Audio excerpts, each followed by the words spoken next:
जा जाके सो जा। मम्मी तुम भी चलो ना, नींद नहीं आती। नहीं बेटा, मुझे बहुत काम करना है ना, तुम जाओ जाके सो जाओ, मैं आती हूँ। मम्मी तुम भी चलो ना। पहले मम्मी की मदद करो, फिर मम्मी आएंगी। क्या? ये लो प्लेट लो और इसे साफ करो। लो।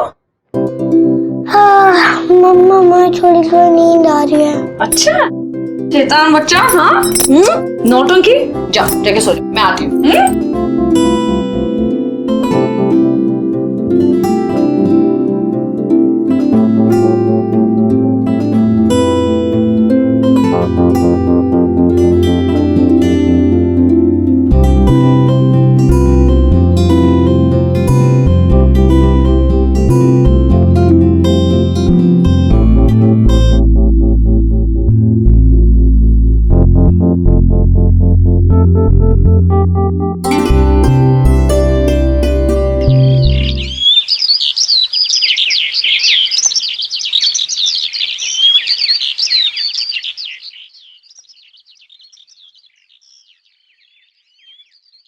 मम्मा मम्मा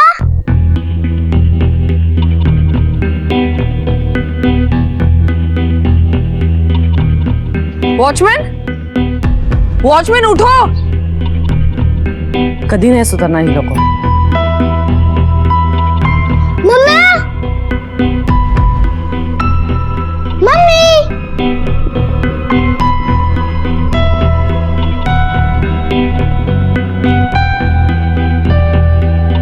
मम्मी मम्मी मम्मी। देखो तुमसे जो कहा गया ना वो चुपचाप कर लो, वरना जान से जाओगी। हाँ कौन हो तुम? किसे भेजा तुम्हें? देखो मैं कौन हूँ ये जानने की जरूरत नहीं है। कौन हो तुम? कौन हो तुम?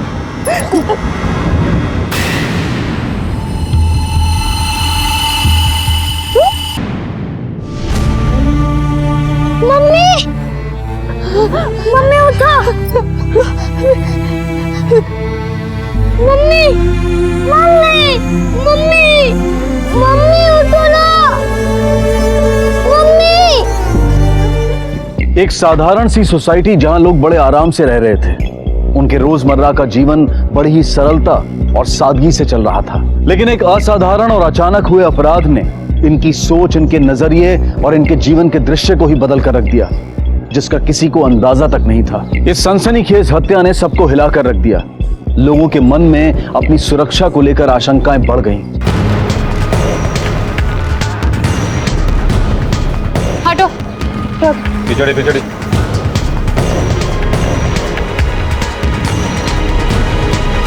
इतने सारे चाकू के घाव से बॉडी को छलनी कर दिया। सर देखिए, बॉडी पे ना ही कोई चेन है और ना ही कोई रिंग है। लगता है सब लेकर भाग गया वो, और कोई फोन भी नहीं है आसपास। लगता है कातिल ने चोरी के इरादे से हमला किया होगा। यहाँ कोई सीसीटीवी नहीं है? जी नहीं, अभी तक तो नहीं है। आप कौन? जी मैं इस सोसाइटी की सेक्रेटरी हूँ और सीसीटीवी कैमरा लगवाने के लिए हम लोगों की मीटिंग चल ही रही है। आप जानती हैं? जी हाँ, यहाँ आसपास में हर कोई एक दूसरे की फैमिली को जानता है। प्रेरणा, इस इलाके के जितने भी चेन स्नैचर हैं उन सब की फोटो यहाँ आसपास के सभी लोगों को दिखाओ। हो सकता है कातिल को किसी ने आते जाते जरूर देखा। सर इस बच्चे ने बॉडी को देखा है, किसी औरत का बेटा है। बेटा क्या नाम है आपका? रोहन। आप कौन? रोहन का बाबा है। मैं रोहन की काकी हूँ और ये काका है।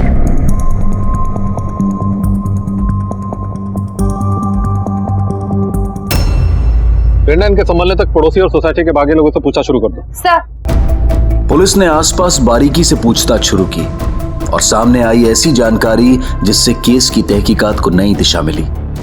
रोज सुबह पेपर डालते वक्त दिखते थे वॉकिंग करते हुए, पर कभी साथ नहीं दिखे। मैडम आगे आगे और साहब पीछे पीछे। मैम बहुत अजीब थे वो दोनों। यहाँ आने वाले रेडी वाले, दूध वाले सबके नाम नंबर नोट करो। और तुम कहाँ थे जब ये हादसा हुआ?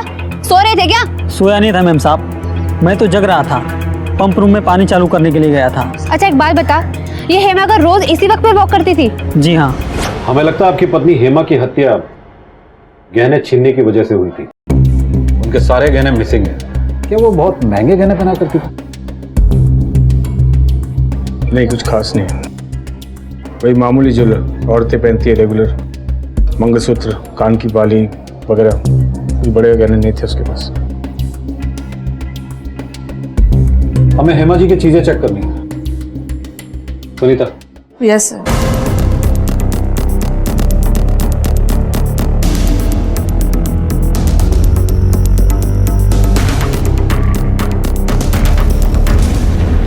बेटा रोहन, यहाँ आइए। आओ बेटा, यहाँ बैठो।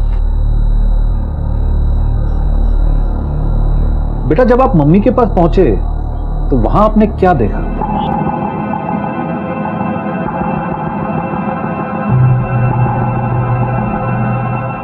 डरो मत बेटा, बताओ क्या देखा आपने? वहां कोई था?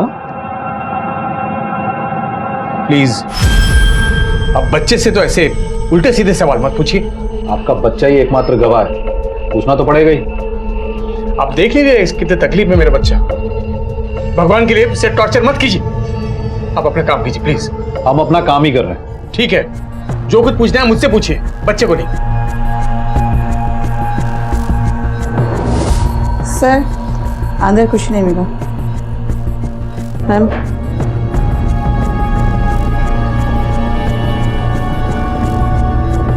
ठीक है, चलो।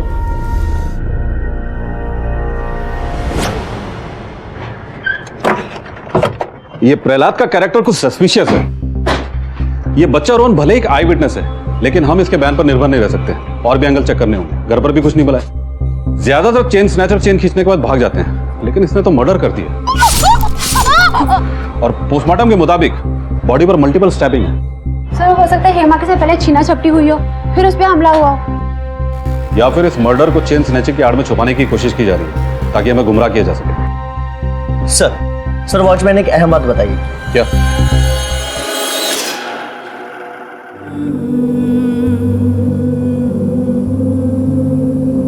क्या कर रहे हो रोहन?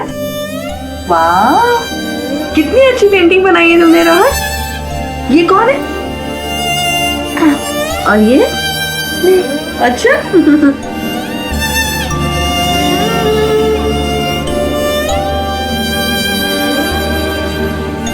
बेटा, आज स्कूल मत जाओ। नहीं पापा, मम्मा डांटेगी। देखो बेटा, मम्मा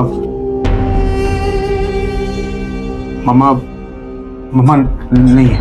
नहीं, मम्मा है। मैं स्कूल जाऊंगा। रोहन, सुनो बेटा। रोहन, सुनो मेरी बात। मेरी बात सुनो। देखो, जिद नहीं करते। देखो बेटा, मेरी बात सुनो। मेरी बात सुनो। रोहन, चुप। नहीं नहीं पापा, नहीं। बैठो। नहीं। एक बार बोला ना, बैठो।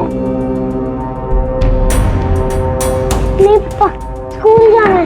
पापा नहीं, पापा मैं स्कूल जाऊंगा। पापा स्कूल जाना है। पापा।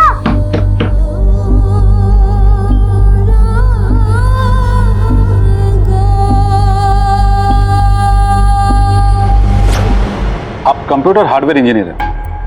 कैसा चल रहा है आपका काम? छोटा सा काम है सर, बस चल रहा है। आप क्या जानना चाहते हैं सर? आप रोजाना अपनी पत्नी हेमा के साथ मॉर्निंग वॉक पे जाया करते थे, लेकिन कल नहीं गए। क्यों? कल ही आप उसके साथ वॉक पर नहीं गए और कल ही हेमा पर हमला हुआ। ये कोई महज इत्तेफाक तो नहीं हो सकता। हेमा पर जब हमला हुआ उस वक्त आप कहाँ थे? मैं घर पर था। तबीयत ठीक नहीं थी, सर में दर्द था। आपका बेटा रोहन कैसा है? अभी किसके साथ?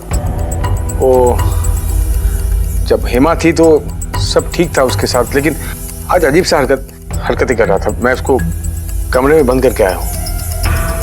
क्या करूं मैं, बताइए। आपका अपनी पत्नी और बेटे के साथ रिश्ता कैसा था? देखिए सर, मैंने मजबूरी में अपने बच्चे को घर पर छोड़ा हुआ है, जानबूझकर नहीं। मैं कमीना बाप नहीं हूं सर। इन सब बातों से मुझे और मेरी फैमिली को जज मत कीजिए सर, प्लीज। हम सब साथ में बहुत खुश थे। ये तो हम पता लगा लेंगे आप कितने खुश थे। फिलहाल आप जाइए और रोहन का ख्याल रखिएगा।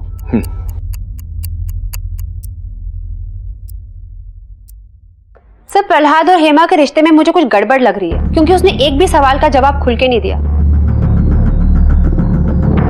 इसने अपने बेटे से भी पूछताछ करने नहीं दी और घर पर भी रोहन की ड्राइंग में रोहन के साथ सिर्फ उसकी माँ थी, बाप तो कहीं दिखा नहीं। एक काम करो, आसपास के सभी लोगों से इसके बारे में पूछताछ करो, इसकी कॉल डिटेल निकालो, बैंक स्टेटमेंट निकालो, पता करो इसका किसी के साथ कोई चक्कर वगैरह तो नहीं था, कि ये वाकई खुश था या फिर। सर चेन स्नैचर्स को भी इंट्रोगेशन में रखा है।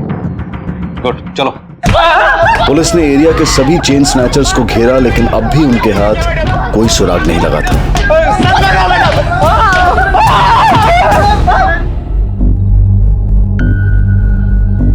मम्मी, ये तुम येलो सूट में और ये मैं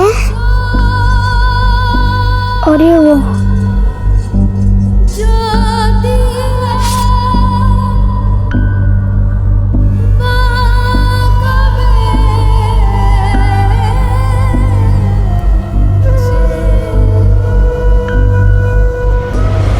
माँ बेटे के खूबसूरत रिश्ते की डोर बच्चे की आंखों के सामने चटक गई। एक बच्चे ने अपनी माँ को बड़ी बेरहमी से अपनी आंखों के सामने मारे जाते हुए देखा था।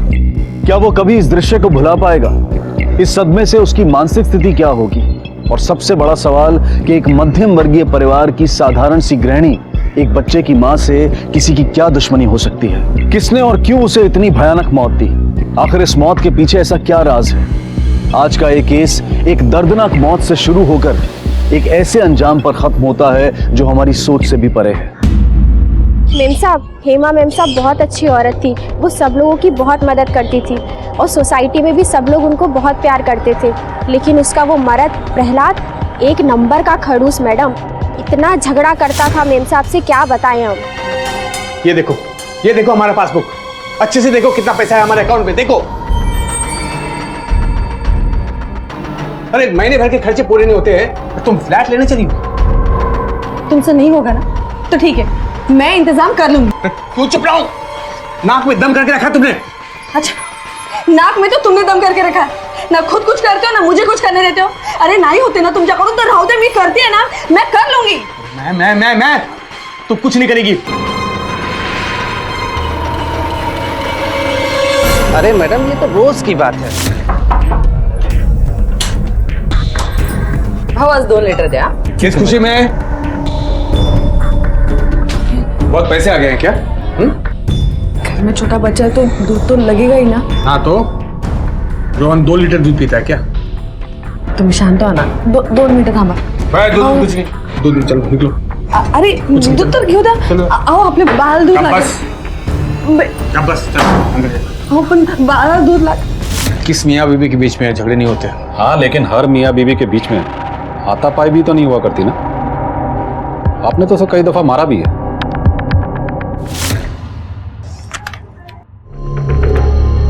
तुम्ही बोला होता ना कि जेवण झाल्यावर बोलायचं। हाँ कर लेंगे ना, मैच का हाईलाइट चल रहा है, उसके बाद कर लेते हैं। रिवॉर्ड दे चल। नहीं दूंगी, पहले बात करेंगे। मुझे घर में पूजा रखनी है, फ्लैट की डील पक्की होने की खुशी में। फिर से फ्लैट की बात? फिर से? हाँ, क्योंकि मैं अपना खुद का घर लेना चाहती हूँ। मैं नहीं चाहती कि रोहन किराए के घर में अपनी परवरिश पूरी करे। तो पागल हो गई है क्या? कितनी बार एक ही बात समझा तुझे?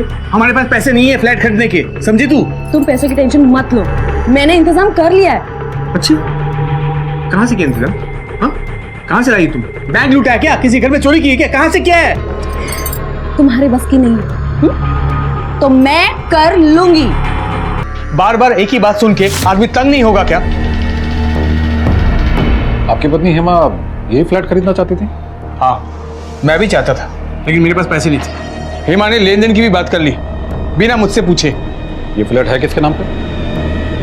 मेरे बड़े भाई कमलेश और भाभी जया के नाम पे। इस प्रहलाद पे वॉच रखो, अपने कांस्टेबल यहाँ पे तैनात करवा दो और उसकी हर एक्टिविटीज पर नजर रखो। सर इंक्वायरी में पता चला है कि हेमा वर्किंग वीमेन तो नहीं थी, फिर फ्लैट खरीदने के लिए इतने सारे पैसे वो कहाँ से लाने वाली थी? यही तो हमें पता लगाना। चलो।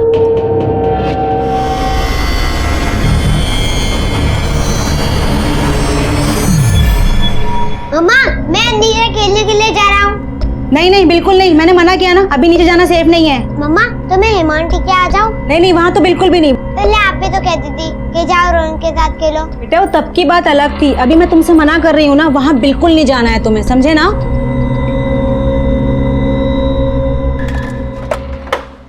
सर, हेमा के फोन रिकॉर्ड्स आ गए हैं। लगता है अपनी सोसाइटी में बहुत ही पॉपुलर थी वो, क्योंकि फोन रिकॉर्ड में सिर्फ और सिर्फ सोसाइटी मेंबर्स के ही नंबर है, ना ही किसी लोन वाले का, ना ही किसी देनदार का। कहीं ऐसा तो नहीं हेमा का कोई चाहने वाला हो और शायद वही झगड़े की असली वजह हो?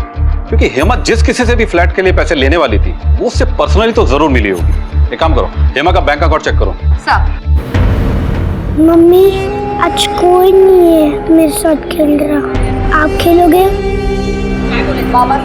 हाँ हाँ बिल्कुल बिल्कुल, आप चिंता मत कीजिए, आप जाइए आराम से।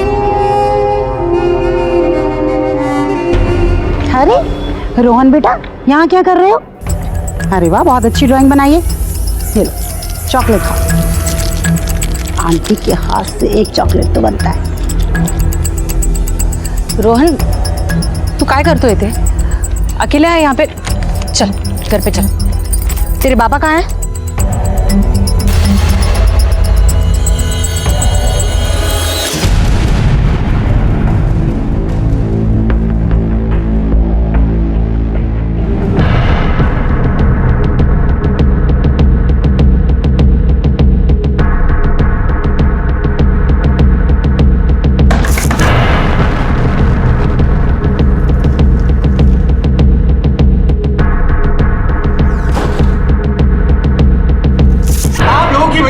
आज पुलिस मेरे पीछे पड़ी है, पर मुझे तो कुछ मिला नहीं, ऊपर से लफड़ा हो गया। अरे मैं तो बर्बाद हो गया, फंसा दिया आप लोगों ने हमें।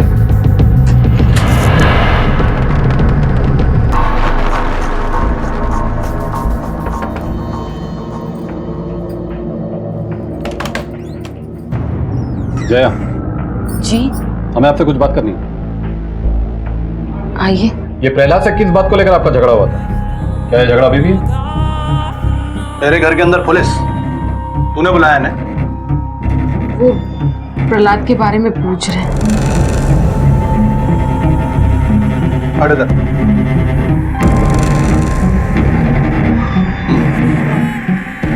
आपने बताया नहीं प्रहलाद से किस बात को लेकर आपका झगड़ा हुआ था? वो एक मिनट,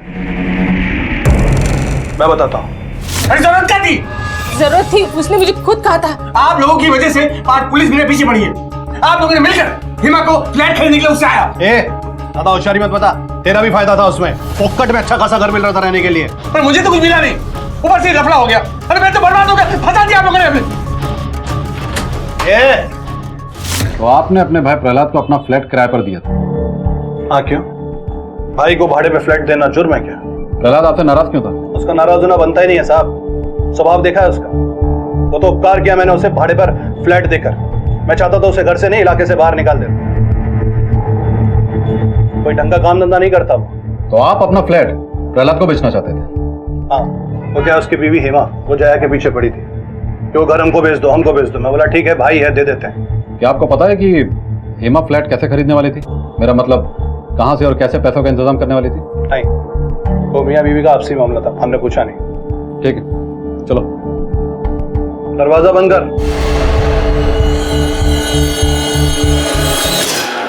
हेमा के मर्डर का सबसे बड़ा मोटिव प्रहलाद के पास है। प्रहलाद की अपने बड़े भाई कमलेश के साथ बिल्कुल भी जमती नहीं, फिर भी वो उसके दिए गए किराए के फ्लैट में रहता था। और हेमा की जिद थी कि प्रहलाद उसी फ्लैट को खरीदे, जिसके लिए उसके पास पैसे नहीं थे। हो सकता है शायद इसी वजह से प्रहलाद ने अपनी बीवी हेमा का कत्ल कर दिया। सर मुझे तो ये केस क्लोज लगता है।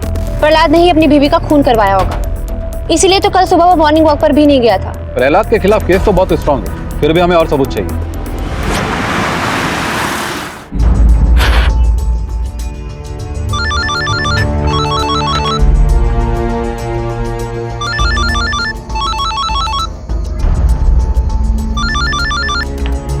हेलो, हाँ आई बोल।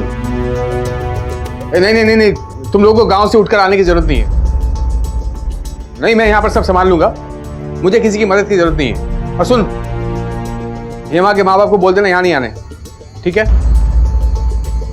ठीक है, रखता हूँ, चल।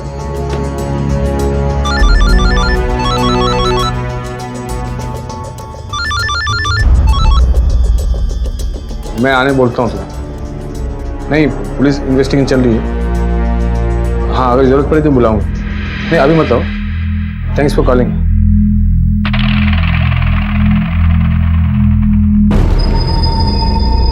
पापा टॉयलेट जाना है। आप तो जाना। पापा मुझे डर लगता है, आप भी चलो ना।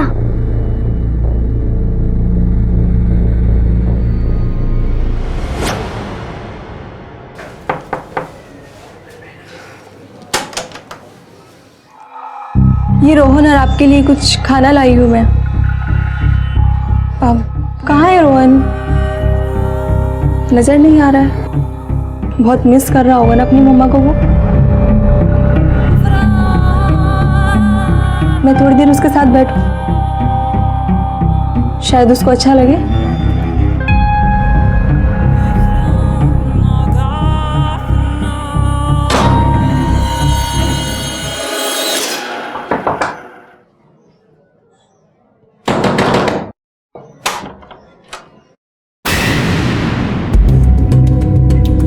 मिस्टर प्रहलाद, जी हाँ, अंदर है।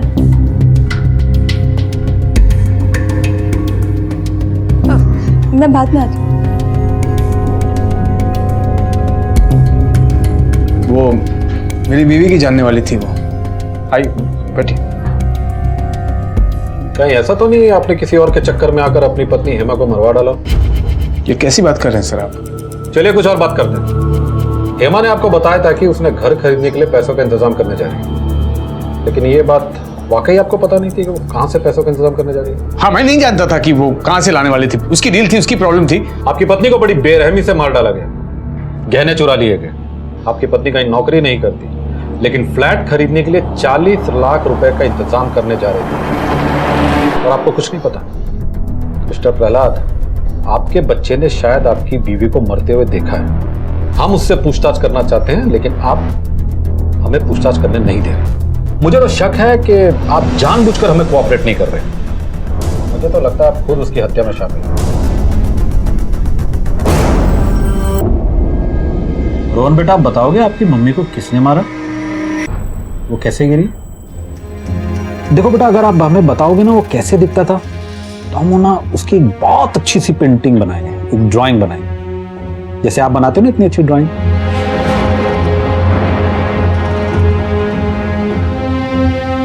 ये मम्मा और मेरा सीक्रेट है। सीक्रेट?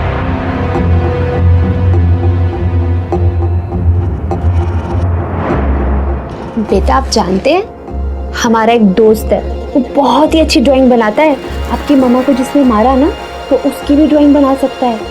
आप बताइए वो कैसा दिखता है?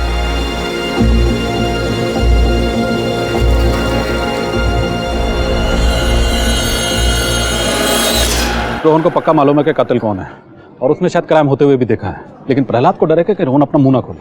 अरे इंस्पेक्टर साहब, आप लोग फिर आ गए? अरे कब तक हमारी सोसाइटी के चक्कर लगाते रहेंगे? आप लोगों के बार बार आने जाने की वजह से मेरी सोसाइटी की रेपुटेशन खराब हो रही है। लोग तरह तरह की बातें कर रहे हैं। आप लोगों के डर की वजह से छोटे बच्चे नीचे खेलने तक नहीं आ सकते। देखिए, आपकी जो भी इन्वेस्टिगेशन है, आप जल्दी से जल्दी खत्म कीजिए और यहाँ आना जाना बंद कीजिए। हम तब तक यहाँ आते रहेंगे जब तक हमारी इन्वेस्टिगेशन पूरी नहीं हो जाती। हाँ तो ठीक है, आइए, लेकिन अपने आने जाने का टाइम फिक्स कर लीजिए। बिना वजह और बिना टाइम पर आकर लोगों को डिस्टर्ब मत कीजिए। लोगों की लाइफ से डिस्टर्बेंस को दूर करना ही हमारी जिम्मेदारी है। And if you don't mind, आप हमें हमारा काम करने देंगी?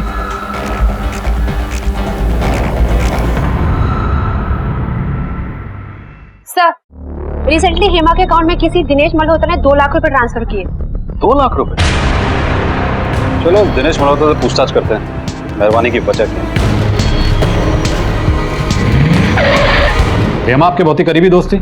जी नहीं सर, मैं तो बस उसे जानता था, अच्छी औरत थी। लेकिन हमें तो पता चला कि आप और हेमा अक्सर मिला करते थे। नहीं सर, हम कभी कभी मिलते थे। अगर तुम उससे कभी कभी मिलते थे और कोई खास जान पहचान नहीं थी, तो तुमने उसके अकाउंट में 2 लाख रुपए क्यों ट्रांसफर करवाए? असल में सर, सोसाइटी में इलेक्शन होने वाला है। हेमा जी सेक्रेटरी के लिए खड़ी थी। पिछले 4 साल से वो बददिमाग औरत अरुंधति सेक्रेटरी बनी बैठी है। मेरी सोसाइटी का नाम खराब हो रहा है। उसकी खुद की स्टेट एजेंसी है, इसलिए सोसाइटी में उसकी मोनोपोली है। लेकिन आपको इससे क्या फायदा नुकसान था? सर, मैं भी एक स्टेट एजेंसी के लिए काम करता हूँ। अगर वो इलेक्शन जीत जाती तो मेरा बिजनेस लॉस हो जाता, इसलिए मैं हेमा जी को टिप देता रहता था। टिप? जैसे वो 2 लाख रुपए? मैडम जी, अगर हेमा जी इलेक्शन जीत जाती हैं तो 2-3 प्रॉपर्टी डील्स में मेरे 2 लाख कवर हो जाते हैं। ये तो सिर्फ इन्वेस्टमेंट था इलेक्शन के खर्चे के लिए। लेकिन एक बात समझ में नहीं आई, अगर ये रिलेशनशिप सिर्फ प्रोफेशनल थी तो फिर इतना सीक्रेट क्यों? आप दोनों ने कभी कॉल तक नहीं किया एक दूसरे को? एक्चुअली सर, मेरी बीबी मुझ पर बहुत शक करती है, इसलिए मैं कभी हेमा जी को फ़ोन नहीं करता था। सेक्रेटरी बनने के लिए फ्लैट की ओनरशिप जरूरी होती, इसलिए दिनेश मल्होत्रा से पैसे लेकर हेमा फ्लैट खरीदने वाली थी, और दिनेश मल्होत्रा की वाइफ को बताने के डर से वो उसे ब्लैकमेल कर रही थी। हो सकता है शायद इसी वजह से तंग आकर दिनेश मल्होत्रा ने ही हेमा का कत्ल करवा दिया। अगर हेमा सोसाइटी इलेक्शन अरुंधति के खिलाफ लड़ने वाली थी तो ये अरुंधति भी शक के दायरे में आ जाए। इस अरुंधति और मल्होत्रा दोनों पर कड़ी नजर रखो। सर हेलो,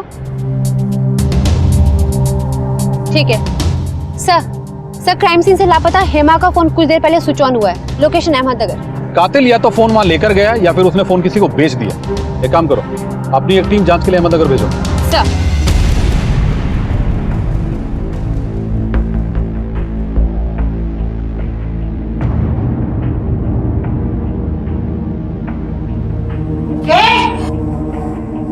तू यहाँ क्या कर रही है? म्या काय नव्हती करत इथे, खरंच काय बी नव्हती करत. अच्छा, फाइल चुराने आई थी? हाँ? नाही मॅम साहब. कान पकड़ के बुलाओ अभी पुलिस को. कान पकड़. नको. निकल अभी फटाफट यहाँ से. कौन? उन लोगों को कह देना कि ज्यादा ओवर स्मार्ट बनने की जरूरत नहीं है, समझी? चल भाग अभी इधर से. भाग अभी. होय मॅम साहब.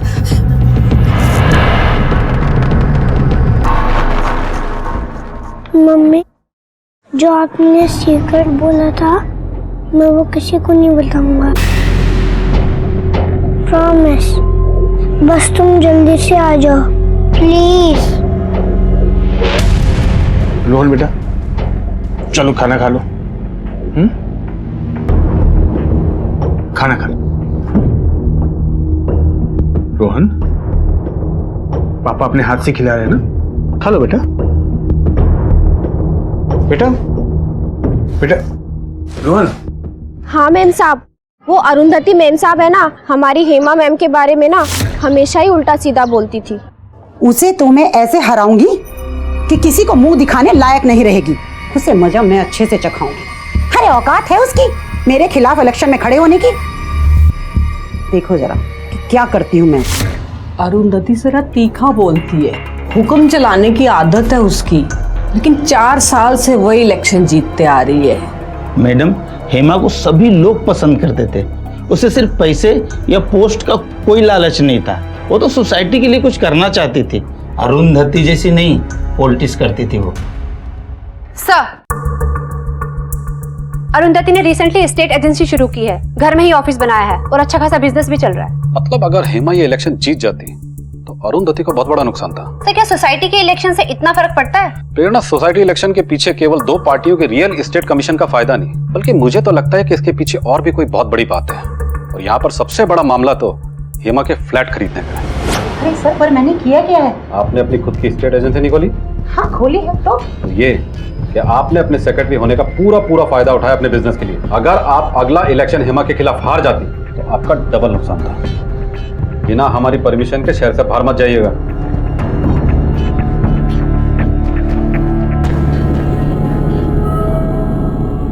सर, अरुंधति जैसे घमंडी और कुर्सी की भूखी जैसे इंसान के लिए क्या इस सोसाइटी का इलेक्शन जीतना उतना जरूरी था?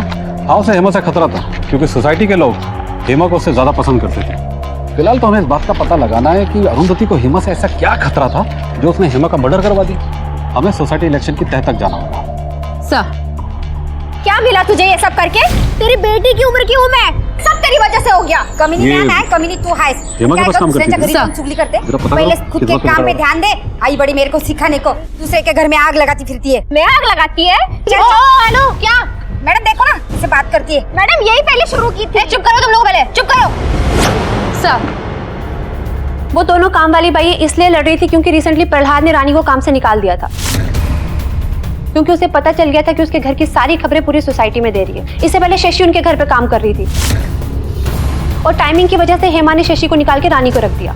इसका मतलब शशि सोसाइटी के सारे राज जानती होगी, और अगर ये हेमा और जय के घर काम करती थी तो दोनों घरों की बातें से पता होगी. चलो शशि का हाल पूछ के आते हैं.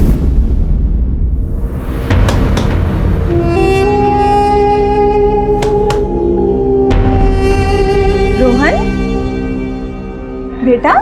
आंटी, मम्मा है क्या? रोहन, रोहन बेटा.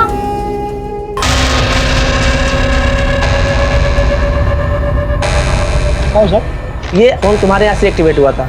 जी सर। तुम्हारे पास कैसे आया? जी सर, एक आदमी बेच कर गया था हमारे पास। जानते हो उसे? नहीं सर, उसको जानता नहीं। उसकी शक्ल याद है तुम्हें? हाँ सर, शक्ल याद है। उसका स्केच बनवा सकते हो? हाँ जी, बनवा सकते हैं।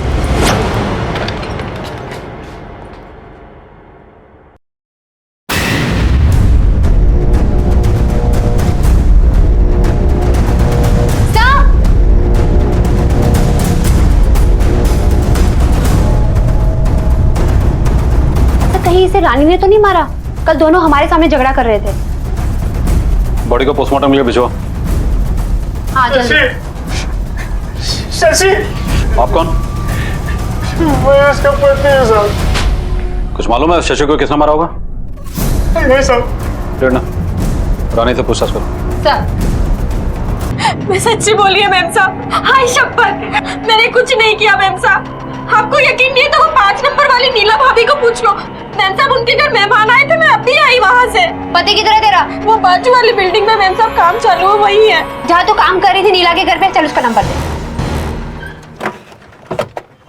सर मुझे हेमा और शशि की मर्डर का कुछ कनेक्शन लगता है। हो सकता है। हेमा की इंफॉर्मेशन निकालने के लिए हम शशि के घर गए, लेकिन हमारे पहुंचने से पहले ही शशि को मार दिया गया। लगता है कातिल हमारे आसपास ही है। हमारी हर मूवमेंट इन्वेस्टिगेशन पर नजर रखे हुए अपनी चालें चल रहा है। सर, गोपाल ने पेपर भेजा है। उसने बताया है कि चिंतन सोसाइटी के रिडेवलपमेंट के लिए मीटिंग हुई है। ये रीडेवलपमेंट की बात तो अभी तक हमें किसी ने बताई नहीं।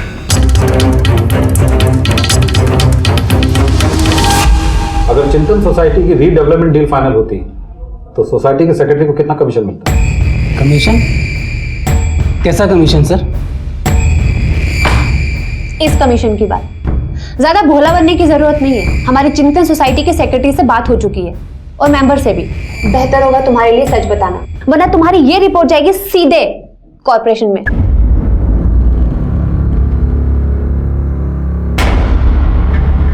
बोल, यहां बताया गया, थाने चलकर बताएगा। अब 6 से 8 करोड़।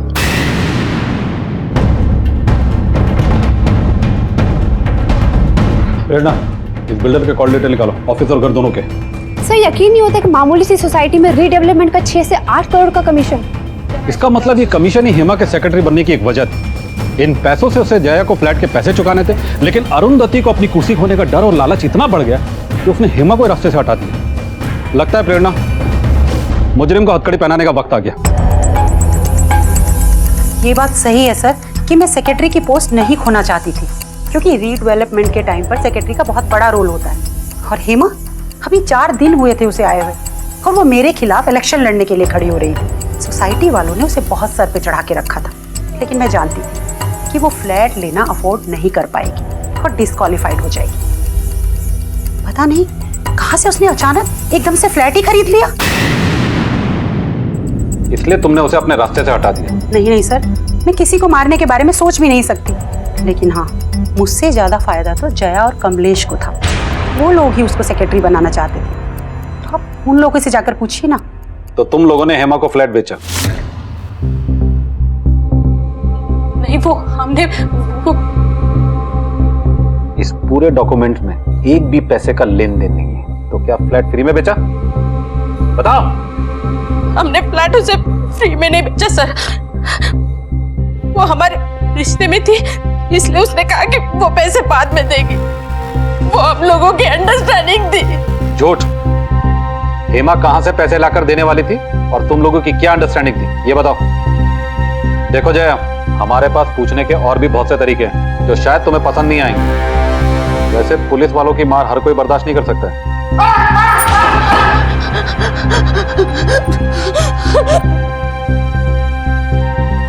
उनके डर से साहब। किसके? मेरे पति के साहब। वो बहुत गुस्से वाले हैं साहब। उनके गुस्से के डर से? ऐसा क्या किया तुमने? सोसाइटी जब रीडेवलपमेंट का प्रपोजल आया, मेरे पति कमलेश को पता था कि बिल्डर प्रोजेक्ट पाने के लिए सेक्रेटरी को कमीशन देगा, तो हर फ्लैट सेल और रेंट का डील करने के टाइम हमें कमीशन मिलेगा। अगर कोई सेक्रेटरी अपना आदमी हो तो हर तरफ से पैसे आ सकते हैं। और हेमा हेमा हमारा फ्लैट खरीदना चाहती थी। वो मुझे बार बार बोलती थी कि भाभी ये फ्लैट मुझे बेच दो करके, लेकिन उसके पास पैसे नहीं थे। हेमा की सोसाइटी में अच्छी पकड़ थी सब लोग उसे पसंद करने लगे थे। हेमा और जया की भी अच्छी बनती थी। झगड़ा था तो सिर्फ मेरे और प्रहलाद के बीच में। हेमा ने कई बार जया को बोला कि वो फ्लैट जो भाड़े से रहने के लिए हम लोग ने उनको दिया है वो हम बेच दें। जया ने मुझे एक प्लान बताया साहब। उसने मुझे कहा कि अगर हम किसी तरीके से वो फ्लैट के कागज हेमा के नाम कर देते हैं तो वो सोसाइटी का इलेक्शन लड़ लेगी। तब हमने मल्होत्रा के हाथ हेमा को पैसे दिलवाए। हमने सोचा वो जीत गई तो हम जीत जाएंगे। जिंदगी में पहली बार उसने दिमाग की बात की थी और जीत भी जाती साहब। उसकी पोस्ट का फायदा हम लोग उठाने वाले थे। बिल्डर से बात हो गई थी, मोटा कमीशन आने वाला था साहब, और वो कमीशन में हेमा का भी हिस्सा था। और वो कमीशन के पैसे से हेमा वापस हमको फ्लैट के पैसे देने वाली थी। सबका फायदा था साहब। तो तूने हेमा को मार दिया? कैसी बातें कर रहे हैं साहब? अभी बताया ना, उसके जिंदा रहने में मेरा फायदा था। मैं काय को मारेगा उसे? उल्टा उसके मरने से मेरे को लॉस हुआ है। फ्लैट हाथ से चला गया और ऊपर से जो कमीशन का पैसा आने वाला था वो सारे रास्ते बंद हो गए। अगर कमलेश और जया ने हेमा को इलेक्शन में खड़ा करवाया तो वो लोग उसे क्यों मारेंगे? इसमें तो उन लोग का नुकसान है। फिर हेमा को मारा किसने? अरुंधति ने भी अभी तक मुंह नहीं खोला है। सर ये उस आदमी का स्केच है जिसे हेमा का मोबाइल बेचा था अहमदनगर में, और इसके मोबाइल की लास्ट लोकेशन शशि के घर में एक्टिव थी जब उसका मर्डर हुआ, और हेमा के मर्डर के वक्त भी इसका मोबाइल लोकेशन पे ही एक्टिव था। ग्रेट जॉब रेना, ये आदमी किसी भी कीमत में मुझे चाहिए। सर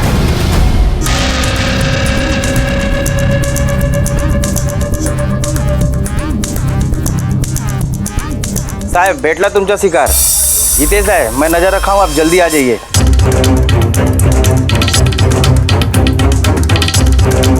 गोपाल सर, सुनीता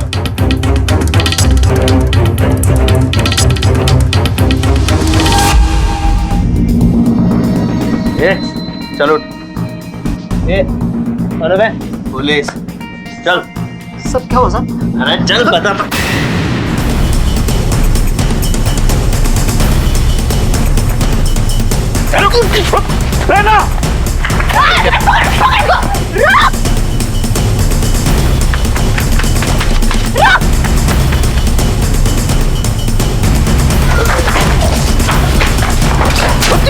पापा मुझे नीचे उतारो प्लीज।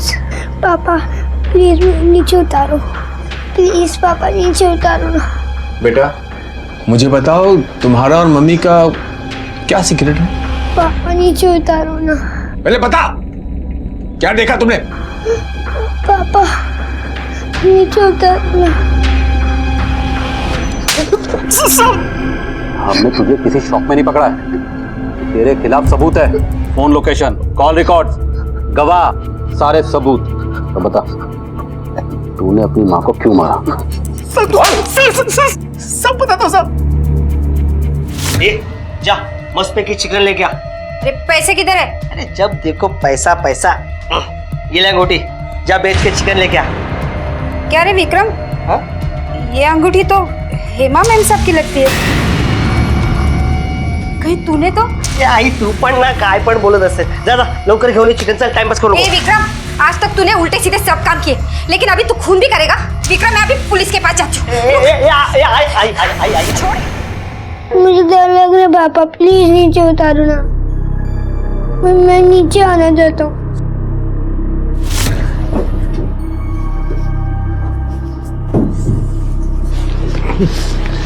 चुप हो जा, चुप हो जा, चुप हो जा। अरे तू बता था क्यों नहीं कि क्या देखा तुमने? हाँ? हेमा को क्यों मारा? सब बता दो सब। मैं उसे मारना नहीं चाहता था साहब, सिर्फ धमकाना चाहता था। मैं जब उसे धमकाने गया ना तो उसने मुझे पहचान लिया साहब। मेरी माँ उसके घर में काम करती थी साहब, तो वो चिल्लाने लगी साहब। तो मैं डर गया साहब, इसलिए गुस्से में आकर मैंने उसको मार दिया साहब। मम्मी उठा। मम्मा ने मुझसे कहा था कि मैं किसी को भी किलर अंकल के बारे में ना बताऊं, नहीं तो वो मुझे भी मार देंगे।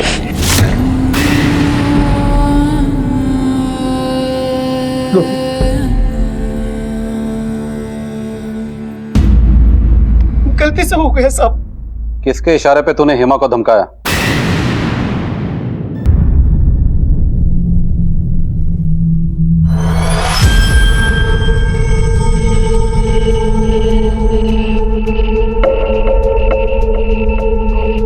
हेमा से हमारी फाइनल डील तो हो गई, मल्होत्रा से पैसे भी दिलवाए, और जब हेमा एक दिन हमारे घर आई तो उसने मेरे और मेरे पति की बात सुन ली। जिंदगी में पहली बार होशियारी का काम किया है तूने। 40 लाख का फ्लैट देकर करोड़ों की डील अपने नाम की है। लेकिन एक बात ध्यान रख, अगर कुछ भी गड़बड़ हुई तो मुझसे बुरा कोई नहीं होगा।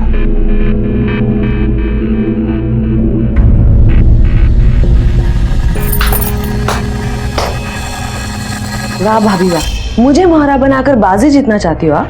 मतलब फ्लैट के पैसे भी चाहिए, बिल्डर का कमीशन भी चाहिए, स्टेट एजेंसी का बिजनेस भी चाहिए, मतलब सारी मेहनत मैं करूं और फल खाओ आप? हाँ, उस फ्लैट का मैं आपको एक पैसा भी नहीं दूंगी, ऊपर से हर डील में मेरा भी हिस्सा होगा। लालच के दलदल में खुद ही गिर चुके हो, इसलिए अब से सब कुछ 50-50 होगा, वरना फ्लैट के पैसे तो आपको मिलेंगे ही नहीं, ऊपर से पूरी सोसाइटी के सामने आपकी पोल खोल के रख दूंगी मैं, समझी? हेमा के बदलते रवैये से मैं बहुत घबरा गई। वो लगभग मुझे ब्लैकमेल कर रही थी। मुझे लगा अगर ये बात मेरे पति को पता चल जाती तो वो मुझे जान से मार डालते। इतने बड़े पैसे की डील मेरे वजह से नुकसान में चली जाती, वो फ्लैट चला जाता। इसलिए तुमने हेमा को मरवा दिया? ऐसा मैंने ऐसा नहीं किया। विक्रम हमारी कस्टडी में, वो सब सच बता चुका है, झूठ बोलने से कोई फायदा नहीं है। हाँ, मैंने विक्रम को फोन किया, वो थोड़ा टपोरी टाइप है, मैं जानती थी कि वो पैसे के लिए कुछ भी करेगा। मैंने उसे कहा कि हेमा को धमकाए करके। मुझे नहीं पता उसने हेमा को क्यों मारा साहब, मुझे नहीं पता साहब।